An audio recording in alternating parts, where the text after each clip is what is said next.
that's making it hard for you to afford groceries, housing, and everything else. She says on day one, we're going to make energy prices lower for American consumers. And on day one, she says, we're going to tackle the instability and conflict all over the world. Well, Kamala Harris, day one was 1,400 days ago. What the hell have you been doing that whole time?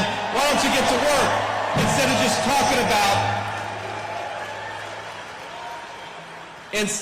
talking about what you're going to do? Why don't you actually do it? Here's the thing. I'm running to be your next Vice President of the United States, and I'm incredibly honored to stand here and ask you for your vote and ask you for your hard work. But if we win, and I believe that we are going to win in 33 days, my friends, I feel very confident about it.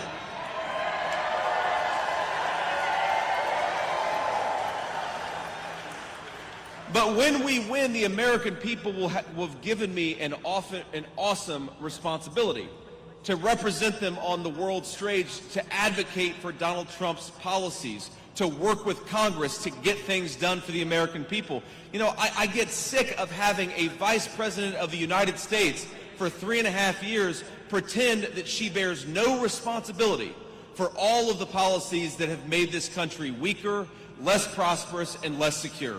And part of our responsibility, part of our job, my friends, over the next 33 days is to remind Michiganders and everybody else that, yes, Kamala Harris is at fault for the Inflation Explosion Act. Yes, Kamala Harris is at fault for the explosion in federal spending that drove inflation through the roof. Yes, Kamala Harris is responsible, as the border czar, for the wide open border. Kamala Harris has been in power. She caused the problems. We're not going to entrust her to solve the very problems that she created. We're going to entrust Donald Trump with the presidency of the United States.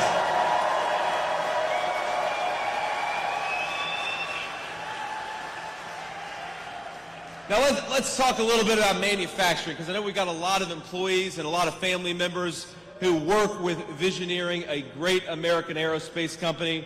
We believe, Donald Trump and I believe, that one of the biggest mistakes our leaders made is that they decided over 40 years that we didn't need to make our own stuff anymore.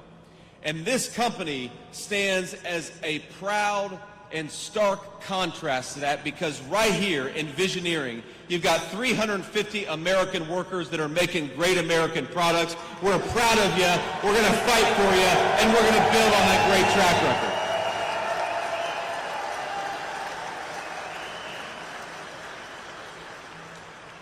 You know, my papaw was a union steel worker for almost 40 years.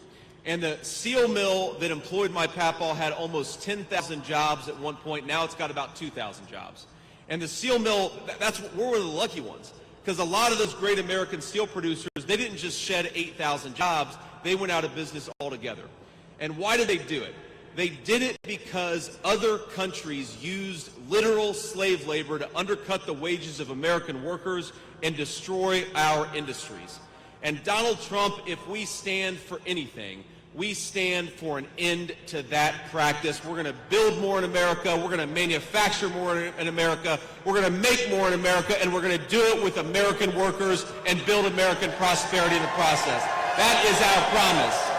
That is Donald Trump's solemn promise. Now, here's the thing, of course, Visioneering is a great aerospace company. But we got a lot of other proud industries in the state of Michigan, and a lot of proud industries that are not thriving thanks to Kamala Harris's policies. Now, where did we go in this country where you've got Kamala Harris, who wants to tax working people so that rich people, she wants to subsidize rich people to buy electric vehicles made in China? Is that a good idea? Absolutely. It's not a good idea. Now, here's the thing. My papaw, like I said, was a union steel worker, and he was a little gruff from time to time. I love my papaw. But you know what? He had a word for the kind of policies that Kamala Harris is pursuing, where we're going to tax American workers and then send their jobs overseas. One word, and that was bullshit. Doesn't make an ounce of sense. And it's not just American workers and Michigan workers in particular. I mean, look, we've got the proudest auto industry in the entire world built right here in the state of Michigan. As a Buckeye, it's hard for me to admit that, my friends. It is hard for me to admit how good Michigan workers are at making automobiles. But why are we trying to tell Americans that they've got to drive electric vehicles made in China? Why don't we send this message? This is America. Drive whatever the hell you want to, because we believe in freedom and we believe in choice in the United States of America.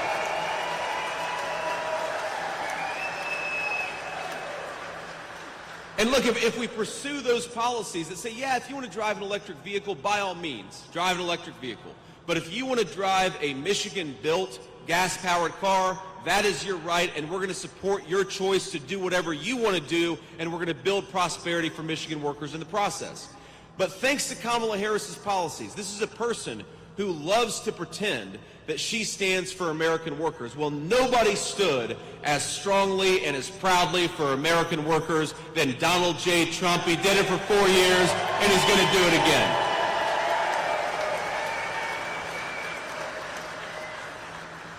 So just in the last few years under Kamala Harris's leadership, I'm going to read this to make sure I get my facts right. Stellantis announced that it was going to lay off 2,500 Michigan auto workers who make the Ram 1500 Classic. What a disgrace that is. A great American automobile, and those jobs are going to get destroyed and either replaced with factory jobs in Mexico or completely eliminated altogether, because Kamala Harris doesn't want to empower Americans to buy Michigan-made automobiles. Last year, GM let go 1,300 Michigan workers at 2 separate facilities. And Ford is currently rolling back a lot of its EV production because a lot of Americans don't want to buy EVs. They want to buy the cars that they want to buy. Now, why are we doing this to our own workers? Why are we doing this to our own industry? Why are we doing this to our own country? Because Kamala Harris has decided that she's going to pursue policies that make her donors, her green scam donors, rich, and she's going to impoverish a generation of Michigan auto workers. I say, hell no. Let's empower and enrich Michigan auto workers with the leadership of Donald Trump.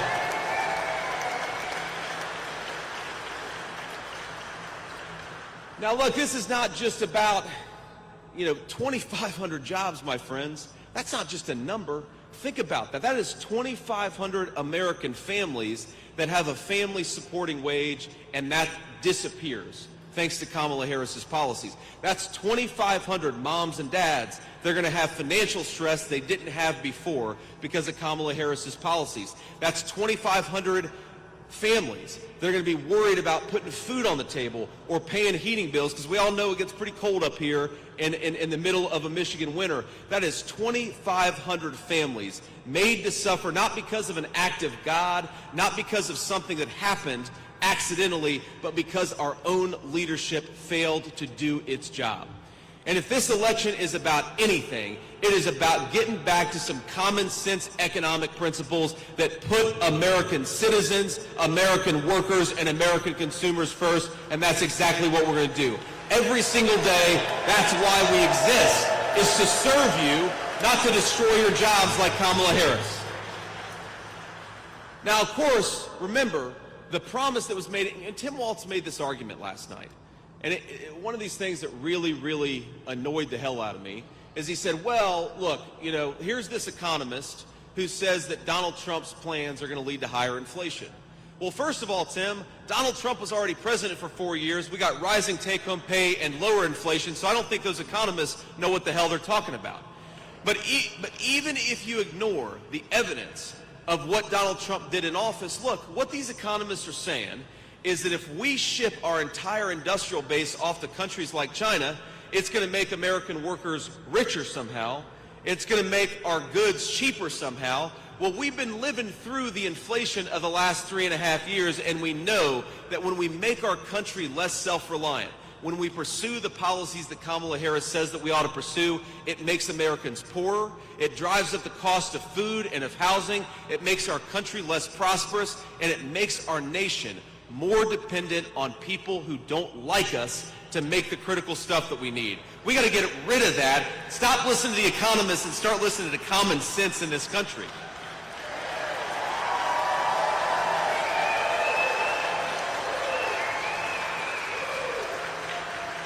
But think about this. They said, here's the deal. Tim Walz has the audacity, and Kamala Harris has the audacity to say that, well, if Donald Trump's policies are enacted, that's going to lead to higher prices for American consumers. Tim, we already ran this experiment once. Donald Trump's economic policies worked for American families. They worked for American consumers. But here's the thing. Think about this. If a Chinese company wants to hire a literal slave laborer making $4 a day, and they want to import the goods made by that slave laborer, then it's going to make Americans poor. Because, of course, we shouldn't expect American middle-class workers to work for a slave wage in China. We ought to expect our middle-class workers to be able to support a family on those wages, and that's what we're going to fight for every single day. So here's what you got to do. To prevent those companies and those countries from undercutting the wages of American workers, you got to be willing to impose tariffs. Fight back against the theft of the American middle class. Penalize those companies that are shipping jobs overseas and give a tax cut to American workers. That's how you build prosperity for this country, and that's what we're going to fight for.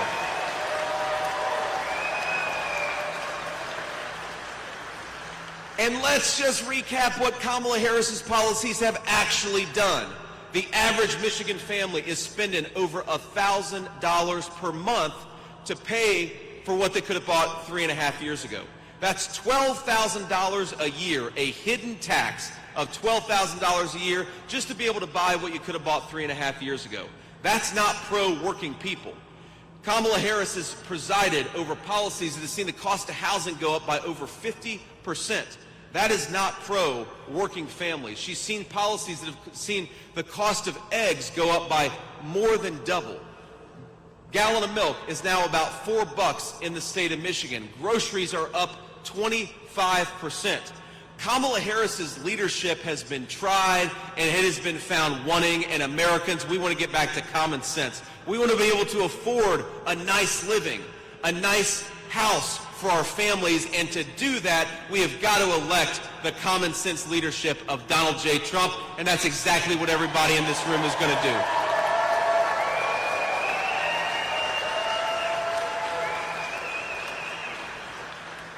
Now I want to talk about just something else that, you know credit card delinquencies are about 9% right now. That means a lot of American families are sacrificing. They're not paying their credit card debt so they can afford groceries or they can afford the mortgage. What a disgrace and what a sad commentary it is on Kamala Harris's economic policies that you've got hardworking people who are doing everything that they can to provide for their families, and they're falling further behind. Not because they're not doing their job, but because Kamala Harris isn't doing hers.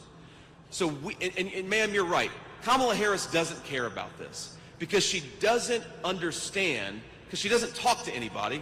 She's afraid of interviews, so she doesn't talk to people, and she doesn't realize that her economic policies are making it harder on American families. And you all know my story. I talked about it a little bit last night. But I was raised by a grandmother who sometimes would refuse to turn on the heating at night when times got especially tough. I was raised by a woman who would sometimes forego paying for her own medicines so that she could put food on the table in our family. And I remember feeling, even though money was tight, that thanks to my grandmother, I never really lacked for anything. But American grandparents and American parents shouldn't have to make those sacrifices to begin with. If you work hard and play by the rules, you ought to be able to afford a good life for your family, and that's what Donald Trump and I are going to fight for every single day for the next 4 years.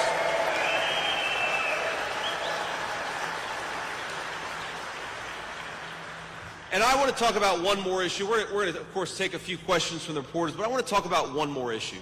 Because the American media, and especially Kamala Harris and Tim Walz, they don't want to talk about how this illegal immigration crisis is a theft of the American dream from American citizens. And we see this in small communities. We see this in big cities all over our country. When you let in 25 million people, you know what that does? That stresses municipal budgets. So a lot of cities and towns can't afford to provide for their own citizens because they're focused on providing for people who shouldn't be here. You know, hospital wait times, because illegal aliens use hospital emergency rooms primarily. So hospital wait times have gone up in the state of Michigan. They're close to 3 hours for American citizens who want to go into the hospital and see a doctor. We've got so many problems. Housing. You know, when you let in 25 million illegal aliens and they compete with Americans for scarce homes, that drives up the cost of housing, and that is a major cost of the housing crisis. I had the debate moderator attempt to fact check me last night. She said, what's your evidence that illegal immigration promotes and increases housing cost increase? And I said, well, first of all, common sense. When you let in millions of people who shouldn't be here, you got to house them somewhere, and those are houses that ought by right go to American citizens. Donald Trump and I are going to fight for that every single day. American homes for American people.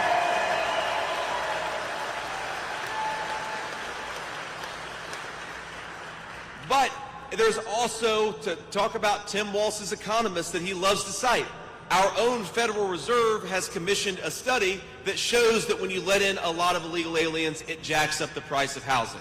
So how about this simple principle? Kamala Harris wants to give amnesty to millions of illegal aliens. She wants to bankrupt Medicare by giving Medicare to illegal aliens. Do we want that? She wants to bankrupt Social Security by giving Social Security to illegal aliens. Do we want that? Here's the Donald Trump plan, and here's the Donald Trump message to illegal aliens in this country. In 6 months, pack your bags because you're going home. That's what we're going to do.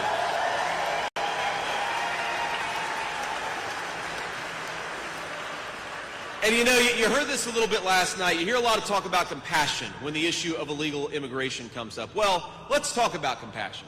Because I'm the father of 3 beautiful young kids. I don't think that it's compassionate to empower the Mexican drug cartels to engage in sex trafficking along our southern border. That's not compassionate. I don't believe that it's compassionate to flood American cities and towns with fentanyl that is killing our citizens by the tens of thousands. I don't believe that it is compassionate to allow our southern border to become a drug trafficking and business zone for some of the most evil and terrible people in the world. You know what's compassionate? Closing that border down and putting the interests of American citizens first, and that is what we're going to do.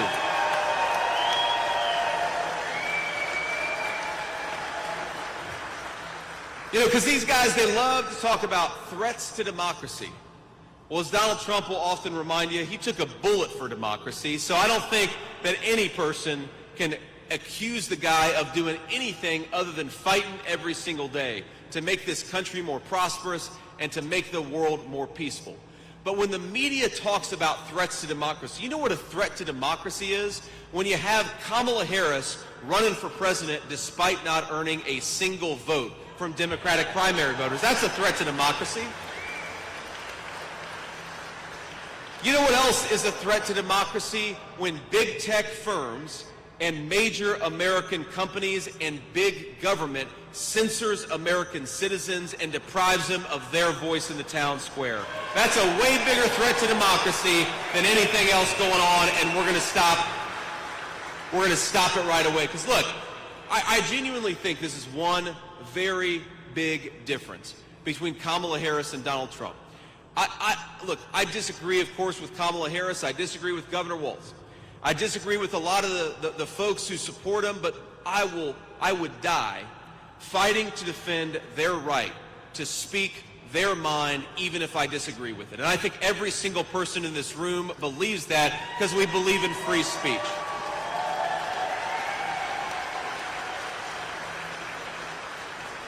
And as a person who was raised by a couple of working-class, blue-collar Democrats, I want to say to every Democrat who's watching at home, every Democrat who's in this room, you are more than welcome in Donald Trump's Republican Party. We're the party of common sense. We got a big tent, and you're welcome in our movement. Because whether you agree or disagree with us about tax policy or regulatory policy, I think a lot of Americans are saying they're sick of the censorship. They're sick of being told what to think and what to say. They're sick of being told that they're not allowed to be friends with people they disagree with politically, and they're tired of being told by their government to shut up. Because we believe in the First Amendment in this country. You have every right to petition your government and tell them they're screwing up, and that's exactly what Kamala Harris is doing.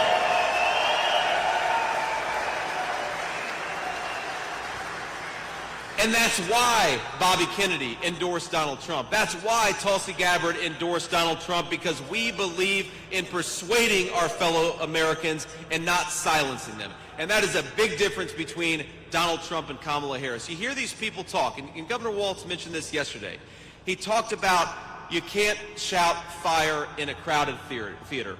And you know what that line is from a disgraced Supreme Court opinion. We believe that the solution to bad ideas is to debate them and persuade our fellow Americans. Kamala Harris believes the solution to things she disagrees with is to silence you and to shut you up. It's disgraceful, it's anti-American, and we will not stand for it in Donald Trump's political movement.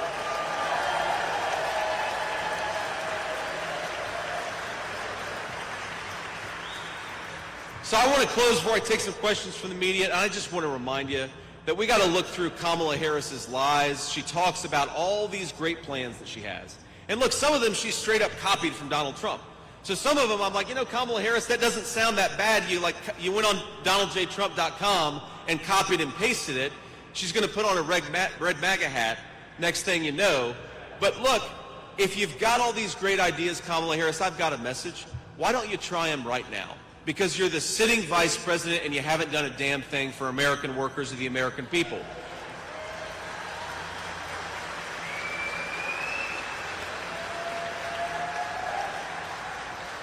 The sitting vice president cannot say on day one, we're going to tackle the affordability crisis. Day one was 1,400 days ago, and your policies caused the affordability crisis. She can't say on day one, we're going to make the borders more secure, because she's been the border czar for years, telling Americans that the border is secure. She ought to do something about it now instead of lying and gaslighting the American people.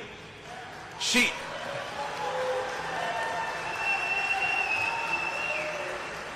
talks about restoring American leadership to the world and bringing back peace and stability to the world that has turned to chaos. And when she says that, I say, Kamala, I've got a really good idea for how we can bring peace and stability back to the world. Vote for Donald J. Trump and bring him back to the Oval Office.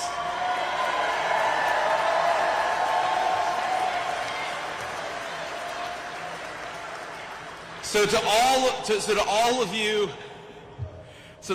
who are here, and all of you that are watching or will see some of the clips of this later on, I just want to tell you that we have the greatest country in the history of the world. We've got flying in here, and trust me, as a Buckeye, it is hard to admit it, you have got one of the most beautiful states in the entire United States of America, especially this time of year. I love being in Michigan. We've got the best natural resources, the best people, the best workers, the best history anywhere in the world. And I know a lot of people feel like the American dream is out of reach. I know a lot of people feel like it's gotten way too expensive to afford food and energy. It's gotten way too expensive to pay the rent. And I just want to tell you, please do not give up on this country. Because as broken as the leadership of this nation is, it's going to change in 33 days, but only if we get out there and work for it.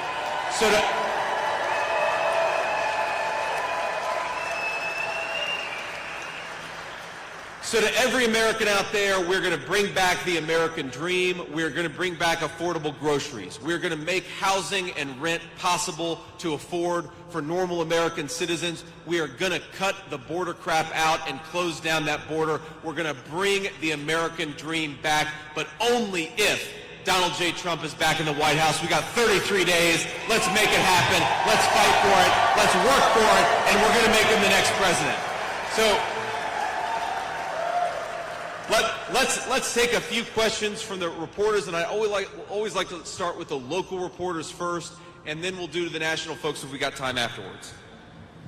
Senator Vance, first of all, congratulations on last night's debate. Thank you. I did get a chance to speak to some voters here before you stepped on stage. I spoke to Jeffrey and Bert, and they said that they loved how the debate was civil and policy focused. But then I also got some opportunity to speak to voters outside of the event, and I got a question from Robert from Pontiac, and it's a two-part question. I hope you can answer it. Sure.